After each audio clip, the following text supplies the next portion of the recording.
젊었을 때 했던 것들 중에 가장 기억에도 남고 의미 있는 것들이 많이 있겠지만, 저는 라식 수술 후에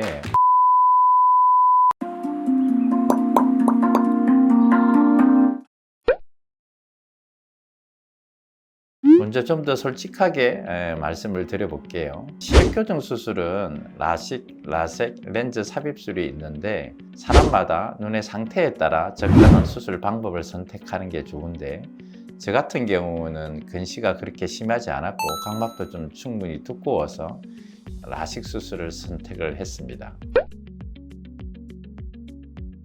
저는 라식 수술 후에 너무나 만족했던 것 같아요. 젊었을 때 했던 것들 중에 가장 기억에도 남고 의미 있는 것들이 많이 있겠지만, 그 중에 하나가 라식 수술을 받았던 것 같아요. 핏번짐 같은 경우에는 수술 후에 비교적 대부분 사람들이 겪는 부작용인데 사람마다 조금 다릅니다. 동공 크기가 조금 크신 분들은 핏번짐이 좀 더 심하시고요. 저처럼 동공 크기가 작으신 분들은 생각보다 핏번짐이 그렇게 없습니다. 그래서 제가 동공 사이즈가 작은 편이라서 저는 핏번짐이 그렇게 많지 않았고 그렇게 불편하다고 느끼지도 못했습니다. 다만 저 같은 경우는 이제 책이나 모니터 같은 걸 많이 보기 때문에 평소에도 눈이 좀 건조했는데 수술 후에 일정 기간 동안 눈이 좀 건조해서 눈물약을 자주 점화했던 것 같습니다. 사람에 따라서는, 일하는 환경에 따라서는 조금 그런 부작용들은 차이가 있을 수 있으신데, 수술 후에 생활하는데 그게 큰 불편함으로 느껴지지는 않았던 것 같습니다. 저 같은 경우에는. 먼저 제 같은 경우에는 노안백내장이 오기까지는 좋은 시력을 유지하고 있었습니다. 다만 이제 저도 나이가 들어서 노안백내장이 와서 이제 노안백내장 수술을 받아서 다시 시력 교정도 되고는 했는데, 대부분 사람들은 사실 수술 후에 좋은 시력들을 유지합니다. 다만 나이가 40 중반이나 50이 넘어가면 노안백내장 때문에 시력의 변화가 오는 건데, 대부분 사람의 경우에는 근시가 새로 발생하는 경우가 많지는 않습니다. 다만 사람에 따라서는 고도 근시인 경우에는 근시가 심하지 않은 사람에 비해서는 근시가 재발될 가능성은 좀 더 있죠.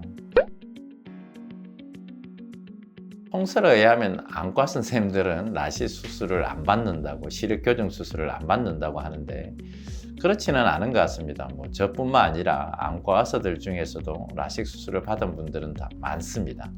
일반인도 마찬가지, 안경을 쓰는 걸 선호하거나 수술에 대한 두려움이 있으신 분들은 사실 못하잖아요.